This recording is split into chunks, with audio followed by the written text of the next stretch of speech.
Thank you for your interest in the Retained Recruiter show powered by iIntro. Before the show starts, I have a small favour to ask of you. Our goal is to provide you with the most insightful, helpful and practical recruitment knowledge and know-how from the best in the recruitment industry.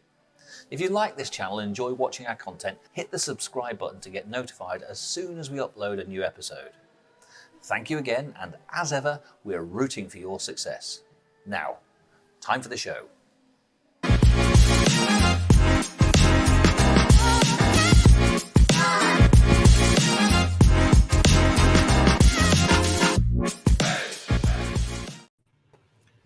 Hello and welcome to the Retained Recruiter show. My name is James. And my name is Jo. And we are joined by a wonderful chap today, who I'm sure James is going to introduce for us in a second. But Chris, nice to see you on the show today. Thanks very much for joining us. Yeah, thanks for having me. Great. Well, yeah, today we're joined by Chris Jones, founder and CEO of Loop Hire, who, for those of you not in the UK, Chris is actually in the US, over in Omaha, Nebraska, which is possibly the furthest west we've had anybody on this show, Chris. Maybe. It's good to see you. So good morning to you, because obviously it's good afternoon here in the UK, but still good morning to you. So thank you very much for joining us today. Thank you. Yeah, I'm happy to be here. Good. Chris, why don't you just start and just give us a brief intro of your business and a little bit about what Loop Hire do? Yeah, so Loop Hire started working on the concept of it about 4 years ago, and kind of a hybrid between a staffing agency and some of the components of what job board functions do. And so started building out the tech, and we launched it in February of 2021. And in a unique situation when we found you guys, about 6 months into the operation, we started working in a retained model. Yeah. And, not a lot of, I hadn't had experience in that previously, but I've been in the business about 12 years, ran a contingent staffing agency before that, and kind of had some leadership titles in other companies. But so the retained model has been very successful for us, and the chance to work with you guys has really been, we've been able to refine it and seen quite a bit of success in a short amount of time. So good, and people are going to be fascinated to hear some of that success you've had in that short bit of time. And I don't mean just at the time of the relationship we've had, but actually the fact that, as I say, you put this concept together in terms of bringing it together. So, because I know obviously, and people who hopefully going to have a look at your website will see a little bit more about what you're doing, which is a little bit, I think, a little bit different. It's fair to say, Chris, in terms of the approach you're trying to bring to your market. Yeah, that's the differentiators. I think that we can all agree, being in what continent you're on and whatnot. I mean, globally, I think that there's still a lot of issues. We kind of stayed around here that the hiring process is broken and whatnot. And our mission is to bring innovation and to enhance the hiring experience through technology and just an excellent customer experience. And so we've had a fun journey so far. Good. Well, you're only a couple of years in, and a lot further to go, of course, which it was great to hear. So hear how well you're doing. So, because let's kick off today and talk about the clarity around the messaging in how in what you've done with regards to your marketing on your sales process. How do you think that's helped your clients perceive you in your marketplace, or is there anything specific you've done in that area? Being that we've made the attempt and the effort to alleviate a lot of the problems that come with your traditional contingent staffing partnerships and whatnot. We offer some, in the market that we're in, some pretty unheard of guarantees. We do money back guarantees. We'll do longer replacement guarantees, and basically, we stand behind our product and service. And really, the messaging is and it's thrown around a lot in the staffing industry, is partnership and whatnot. But we truly have skin in the game. And I'm super proud to say that we have a 98%. Last year, we had a 98% success rate in hiring. This year, we're 100%, order to hire success so far this year. So it truly means that, we don't just take on a contingent order and run away from it when it gets tough, or some of those, industry standard 30 to 35% success rate. And a lot of our partners have been really pleased with that, and just knowing that the commitment is there and that we have actual, real buy-in. Can I ask what made you want to, because I said, I know that your history has been predominantly contingent recruitment. So I just wanted to ask, what was it that made you want to transition over to working in a retained model in the first place? I got tired of working for free. Fair enough. Next question. Yeah, I mean, it was just one of those things where we job orders are only as good as you can fill them. And when the agency I had before, it was a smaller shop, and those things were, it was like you could call it scalable, but it's just the operation was just far less complex. And so when we started growing this one and looking at all the margins and all the cost involved and all those things associated with it, and honestly, just feeling defeated many a times where we would take them through the process and obviously put the time, labor, resources, and do the work that we're supposed to do with that, and oftentimes come up empty-handed. Have you ever tried to, obviously you talk about some of the frustrations that we felt and we feel as recruiters, and people listening felt as well. How have you transmitted that that frustration? Have you, in a positive way, have you transmitted that frustration over to your clients so they understand why you've changed your model, or why working with you work in a specific way? I kind of put it when we transitioned to that, and we started slow with smaller fees and kind of some payment options and things like that as we were getting comfortable with it and really figuring it out. But I would relate it to their business in a lot of times. And, where, tell me about your clients and how this looks and whatnot. Do you have any service agreements, even large ones, or commitments or things like that, or long-term partnerships and whatnot? And when I broke it down to kind of what that process looks like, and, really having a true partnership and commitment on both sides, consistency, it made a lot of sense to them. But I will tell you, I still think it's the game changer for us is that we do a money back guarantee if we don't hit the mark. And that's a rare thing. We're definitely in the city of Omaha and surrounding areas. We're the only agency that offers that, and we welcome our clients to call around and actually ask if other agencies, if they'll honor that or even have a program like that, and none of them have yet. So that's been a big thing for us. And I love that clarity. Have you ever been ridiculed by other recruiters who think that you're crazy because you're offering this type of service? Yeah, I mean, yeah, I have some family members, in the business and whatnot, but not like ridicule, but they're like, "Oh man, you sure you want to do that?" And now just to see the success rate over in 2022, and now we're almost halfway through the year. I mean, the numbers and the data speaks for itself. Yeah. I think it shows conviction in your process, doesn't it? And a belief in yourself and your business and your process. And when you're able to put skin in the game as well and say, look, don't just take our word for it. This, we will take the risk on us. And we speak to consultants every single day who I think is so far detracted from what they do, like a normal 30-day rebate or a 30-day free replacement or something like that, that it's so far away from that a lot of recruiters would be scared to do that. But then you have processes, don't you, in place? And obviously you're in the iIntro family as well. So there's a lot of process and structure and methodology behind that. It's not just something that you've offered, is it? It's something that you can offer because of the infrastructure that you provide for your clients. Yeah, 100%. And then by kind of falling into that scenario, just by frustration, it's really, I'd say, forced us, but encouraged us to really just drill down on the standard operating procedures, our processes to make in just job costing and margins, and having the correct the labor available, and the commitments from recruiters to specific jobs and industries that we're working in. It really just we had to organize the operation in a way that we know that we can provide that excellent service and stand behind it, because when you talk to when we talk to our accountants and the financial people and whatnot, if we have to return a fee, I mean, it's terrible for us. I mean, think about the time, labor, and resources that go into it, and to pay the feedback with that. And we explained that quite a bit too. That was big in the sales pitch in the beginning. It's like, what would happen if we actually have to do this, the amount of money that we actually are sacrificing or would actually lose if this happened. So we're going to put our money where our mouth is. And luckily it all worked out. I think it's the what you're presenting to your clients, Chris. It's the shared risk and reward.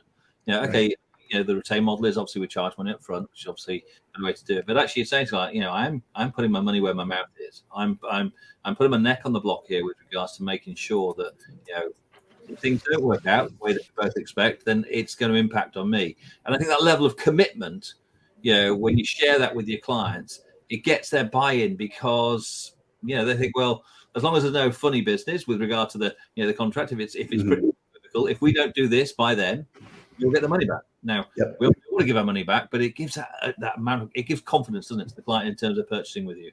100%. And that really has, I can't say it's been the game changer for us, just because other companies aren't willing to stand behind it.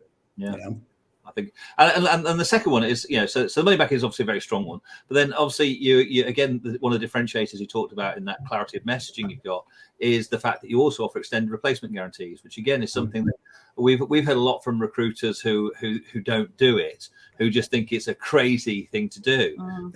So what's been the reaction from your side? That actually came working with you guys. Okay. Honestly, traditionally we've been in the 90-day and whatnot, and you're right. I mean, that is that's the mindset on it, where our service works with the most unstable product in the world, unfortunately.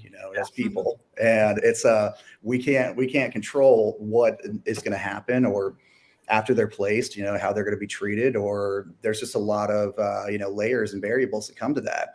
But something that really stood out actually that you and I spoke about, James, was that it was skills versus behavior. And I think the scenario when, and actually we've used this as well. So if a candidate was hired, they were hired based on their skills, their experience, and those things, right? And if they were considered a bad hire and they left before their 1-year anniversary, do they still have those skills? Do they bring those things to the table? And the hiring manager would say, yeah. So basically that eliminates that piece of it and just means that it's a behavior issue. There's not alignment between the culture, the values, the personalities, and things like that. And when we started putting those tools in with McQuaig and whatnot, it gave us a lot more clarity. And granted, it's still early on. We're about a month and a half into the program with you guys, but adding that extra layer of support and again, just that trust backed with scientific data, it's so far so good. And so we're, it's looking really promising with us. And it's a big step of the gut feeling type hiring that most recruiters are doing, that even, we were doing as well, hoping that they're going to make it long-term, but no real guarantee of retainment. Yeah. I think that drug called hopium that a lot of recruiters and employers is, it's overused and overworked, and again, the expression that we like to sort of bring to the party and bring to the table is, and again, from an employer's perspective, helping them make more informed decisions by utilizing multiple layers of scientific and objective assessment in the process, not just relying on all those other things. And when we talk about that extended guarantee with people, when they listen to it, you sometimes hear them say, "Well, yeah, but we don't control." As you mentioned yourself, Chris, the controllable, the big uncontrollable people, and it's true, we can't control them, but what we can do is we can mitigate the risk by utilizing and implementing a better service level and a better process into the hiring, rather than just leaving it to skills, knowledge, and experience, which is what 99% of recruiters will be doing, which is just hoping they've got a great resume or CV matched to the thing, and hope and pray that the client likes the candidate and everybody performs on the day. And our job here and your job now is to sort of reduce that risk and actually push on a little bit harder and help the client. And this is one of the things I think you'll experience more over the coming months as well, Chris. You'll get clients say to you, "You know what, Chris, we're hiring better." The people that we're putting in place, we're really confident that these people will be the superstars, the rock stars that you sort of promised us in terms of coming through. And that's because you're doing your best to reduce that risk. And the problem that recruiters have, and remember, we like to consider ourselves as management consultants who specialize in talent acquisition. I've heard us say that a few times now. But the difference here that we have is we are able to back up the service because we know we're not just flying a kite with somebody and hoping that they're okay. Right. 100%. Anything to add on to that? So you've been, well, obviously, working on Retained before you met us and then became part of the iIntro family. So that's probably a couple of months now, I think, isn't it? A couple of months in. So, putting the platform together, all the training and things like that. What made you want to move over to iIntro if you were kind of doing it yourself, I suppose, very successfully already? Yeah. Constant improvement is something that we talk about a lot around here. I mean, like the word for the quarter of this for our company is refinement. And looking at everything, looking at the types of clients that we're working with, the types of candidates and roles that we're filling, the time to hire, the cost of acquisition, all those different things, and how we're marketing and just overall. And so, being that we're an early on company, I feel I'm excited and proud of what we've accomplished so far in a short amount of time. But our mindset is that there's no such thing as perfect, and we always have to look and try to refine what we're doing and whatnot. And so that's just a key piece to where we came. And actually, my VP of operations found you guys, and I think it was there was like a recruiter boot camp or something like that, and I went through it and I watched the first video, and I'm like, it was like you were speaking to me at the right time. And I'm like, wow, this is great. And so, we have a lot of the technology and things that, we built out. And I laugh when I was, talking with our team, like, well, this getting introduced to iIntro about 3-4 years ago could have probably saved us about $750,000. Hindsight's a wonderful thing, isn't it? It is. But mainly, it's the knowledge. It's how you guys, the success that you've had, and the process, the rhyme and the reason behind what you're doing, and it brought such clarity and aha moments to our operation to really forward, to move forward into just that full retainment type operation. And I think we have, I made it, with an insurance company with a friend of mine, I made it a contingent placement this morning, but that was the only one we have, besides that, we're 100% retained. I think, Chris, as well, when you what you've already expressed and people listening will have heard, you've actually got a really good handle on costs of acquisition, the fact your performance level. I don't just mean 98 and 100%, but actually when you talked about or mentioned earlier, the 38%, that typically might be, or 35, 40% that people might have in the fill rates. And that fill rate's 1 in 3. And that's actually quite ambitious for many people. They actually don't realize that. We actually, Joe and I, what we often find is that when you're working contingent, you might only fill 1 in 5 and sometimes worse than that. I go back to my business. I'm going back a few years now, Chris. When I did a survey of my team, my UK team at the time, I was, what's your fill rate, guys? And people said 1 in 3, a bit like you mentioned there, the 35 to 40% type thing. And someone said 1 in 4, someone said 1 in 5. I said, well, guys, according to our CRM that we've invested in, and you all enter the vacancies, actually we're closer to 1 in 10. Wow. And of course, you get the excuses then that come up from recruiters. Oh, well, that job wasn't really, well, listen, you put it there to make yourself feel busy. And so you can make yourself a busy fool. And then all of a sudden you look back on the year and think, wow, where's all that waste, that inefficiency? And that's what I like, the fact that you've got a handle on that. And obviously, through your own thought process here, you actually sort of, took listen, we've got to eliminate that. And that's what we did with iIntro and why Intro was born, because that inefficiency, it was killing us. It's just frustrating. And what you can do is then come up with a proposition where you can go and talk to clients like adults and say, listen, if you get me to do it this way, then you're going to get this type of service.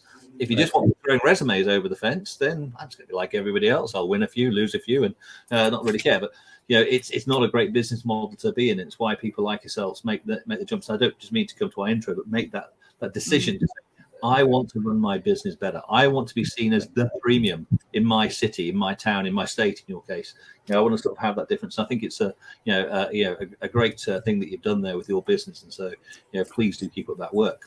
Yeah, and actually, it's it came to why we started really looking at it is we had a really unfortunate February with it was great for new customers, and we pushed towards kind of like we call it like the gray collar over here, where kind of high level construction type companies and whatnot that we were working with. And we brought on a good amount of contingent clients and spun our wheels. And honestly, it hurt cash flow. It's the total morale of, of both our business development team and our recruiters and the client success managers. And just overall, I'm like, man, there's just got to be a better way. And we were still, obviously still working and retained and whatnot, but like, that was really the kind of the straw that broke the camel's back, where I'm like, we just can't do this anymore. And, oddly enough, you guys came around right around that time, and it was just like, this is the path to go. This is you guys have this figured out, and it was just a very cool, unique timing situation where we got connected. So serendipity is a beautiful thing. Amen. Or very good marketing. Who knows? Just yeah, no such thing that as coincidence. Too. We've got to come to this the tagline that we've got for this session. I think that's why I know a lot of people have joined us today. So how Chris landed a $120,000 contract within 30 days of using our intro. So you literally are really, really new to the fold with us, aren't you? And I know you've been doing an exceptional job out there, pitching and client meetings and things like that. So in a nutshell, tell us, how has it been going over the last 6 weeks then? What have you been, what sort of successes have you seen? Yeah. So we've seen a tremendous difference in our business development, our sales tactics, and just how the pitch has gone, how describing it well, and really taking more time and helping them understand, the complexities and the layers, and that we're not a transactional recruiting company. We're not there just to be, a resume or CV machine type of deal that they're so used to. Just send me a job description and then, let me know if you find something. Yeah. Really changing the mindset of our clients, and even for people that they've worked in the past or they're currently working with now. It allowed us to take that knowledge and the content and just the structure of what you guys have done and really put it into play. And we've seen such a drastic difference, on the business development side. And also the feedback we've gotten is like, this is so different. And obviously paired with the technology and the demos and things that we do, that helps as well. But I really do think that it's been such a huge piece of it is just learning that from the program and taking a step back and, really becoming that, the strategic hiring partner and looking at ourselves in that way and being able to, describe that to people and put that into play. And it's been a great thing for us, but also the way we onboard our clients as well. We were doing onboarding. We kind of treated, since launching Loop Hires, more of like a SaaS type of company where we structured as business development, like a BDR, a sales closer, an onboarding specialist, a customer success manager, then a recruiting team and operations and whatnot. And that has just been, it's been adding those pieces to what you guys have has really just been the extra layer that we needed, to be able to get the correct information, to be able to find the correct candidate, actually provide the service and whatnot, but just by being more depth and, kind of, I guess, just more structured in what we've done. Yeah. Hey, listen, that's fascinating as well. And it's just taking me back to something else you said a moment ago as well, when we think about why you make this change. And when you get burned by clients, or you're spinning your wheels, and one of the great advantages of actually working on a retained basis is the improvement in cash flow for the business. Because when you work with a client, and if you're taking a big retainer, then obviously cash comes into your business. It enables you to deliver a much better service. And clients need to understand they need to give you the time to do a great job. If they just say, "Oh, send me some resumes when you get them," well, you don't really. You just throw whatever you haven't got in terms of putting that through. So I think when people who are sat there working on a contingent role, I think if you take on a contingent role today, in terms of here we are towards approaching the end of April in 2023. When will you get paid that? If they go through the interview process through May, take the job offer at the end of May, beginning of June, maybe start at the beginning of July. Or August, September, and you'll get paid 20, 30, 60 days later. You're not going to get paid till September. So you're taking all the risk for the client, which is on that process. And I think that's one of the big benefits that people sometimes overlook in working on a retained basis. Also, Chris, you mentioned your structure of your team. It doesn't sound like you have 360 recruiters. You have functional pieces in the jigsaw to come along the process. And one of our guests from who was on recently, in terms of Ian Partington of HST, worth listening back if you're looking for the inspiration as well. I was talking to him post the show that we did, and he also has a very similar structure to yours, Chris, where he's broken down the functions to give him better control over the whole business process and better fluency for the client as well. Better Right. That's really fascinating what you're doing there.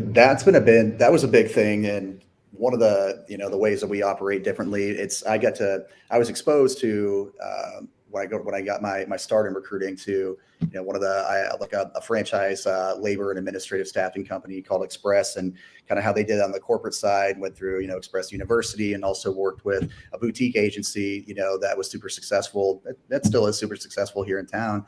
And it was just kind of there's a lot of free for all type scenarios where whoever somebody brings in a job order, it might be like, depending if it's the quality of it, A, B, C, or D, if we want to work on it, it's a free for all, whoever gets to the candidate first type scenario, whoever gets to place, and so there's a lot of time and efficiency issues in that, where we have commitments and designated orders that go to specific people on our team with timelines, and where they're committed to those things. And if we start getting into like a danger zone type of thing, we can shift somebody else in to help. And we have those that structure and those timelines built, and it's been such more of an efficient, and we could forecast better, we could plan and organize. And you nailed it on the head. The retained model for financial is night and day different than it is on the contingent side.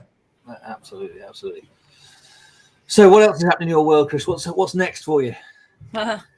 Continuing our growth, just trying to hit those milestones. So we took first quarter off to really revamp a lot of the operational things, to put more time and focus into refining the business, and learning from you guys, going through the trainings and whatnot. And innovation is super key with us. And so continuing we're about to start a new technology sprint based on a lot of customer feedback and things that we've gotten. So that's always going to be a big part of staying ahead of the curve and listening to our customers and being able to build solutions into the platform and how we can operate and help us be more efficient, more scalable, more automated in processes, but all still wrapped in providing an excellent and superior customer experience on both sides of the market. So that's kind of new, with us. We're the program, and your guys is the coaching that's come with this is helped us rethink about who we are and who we want to work with, and what industries and whatnot, because a lot of agencies will take on orders, and we're guilty of it as well. Just if money's coming in, we'll pick up, we'll take that. Oh, we can work on that. We can find anybody, that type of stuff. But really refining on the industries and the roles and the types of partners and companies and size and revenue, and like all of that is really coming to play with our leadership team and the structure of where we're going. And so we have some great things that will actually be over the last couple of weeks. We've had multiple meetings about it, and so we're going to be committing to those paths forward actually next week. And so marketing comes with that, and different sales game plans and all that. So yeah, Chris, you all that structure your business. By the way, are you finding it easier to recruit and bring people into your business? Because a lot of recruitment businesses struggle to identify, because they focus a lot on the 360 recruiter. But are you finding you're a more attractive proposition for people to come and join your business in terms of the way you've set out the departmental functions, if you like? I do. Mostly when we have experienced recruiters that come over. I mean, we've hired 5 people this year, and so and a lot of that is revolutionizing or modernizing the recruitment industry and how it operates. And it is when we get a chance to show them not only the differences in how we do things, and the path of where we're going, and the innovation that is as a part of our mission. That's always a great selling point. But we are also top of mind is our people here and the culture that we've built, and just the happiness and how rewarding rewarding the job is for them. Company buy-in is just so important, and the team that we've built, that we have currently, everybody makes all companies, and they make mistakes early on. But I think those are just those were lessons to learn about the people that we did want here, and every single person on our team has taken the McQuaig, and it's there's a lot of alignment there, and it's been I'm super proud with who we have now, and we had just have such a great kind of persona or type of profile that we know that we're looking for outside of just role and experience and whatnot. You used a beautiful word there, Chris, to sort of close this show, and you used the word happiness in your team, which is something really nice to hear for people. So Chris, it's been fascinating to hear you today. I know you've had some amazing success. Absolutely. I'm sure you're gonna have lots of success. And when you said when you were listening to some of our training, our recordings, our videos, you thought we were talking to you. Well, if you're listening, everybody, we're talking to you too. Chris, thanks very much for joining us today. Joe, anything to end with? No, I think it's great. I think a lot of people who listen to this show sort of feel as if they're light years away from making the shift into retained. And I think sometimes you've just got to do it. I think what's interesting is what you said before about the fact that it's not just I'm going to do retainers now. There's a whole strategic shift. There's decisions to be made. There's infrastructure to be built. And I think that's really important. But it all starts with normally a determination to just move away from contingent, doesn't it? And I think you've explained that really well, and hopefully it's been insightful for people. And I think we should have you on in a few months' time, and just to see how it's going at that point. But I think it's been really useful. Thanks, Chris. Yeah, absolutely. Thanks for having me, and thank you guys for everything so far. Myself, the team, everybody's loving it. So you guys have been a game changer for us. So. Thanks, Chris. We look forward to it. So, everybody, thank you very much for listening. We'll be back in a couple of weeks with another very special guest. But today, thank you very much to Chris Jones from Loop Hire. And it's all but stays. It's goodbye from me. And it's goodbye from me. Have a great day, guys. Thanks, Chris. Thanks. Take care. Thanks. Bye. Yeah.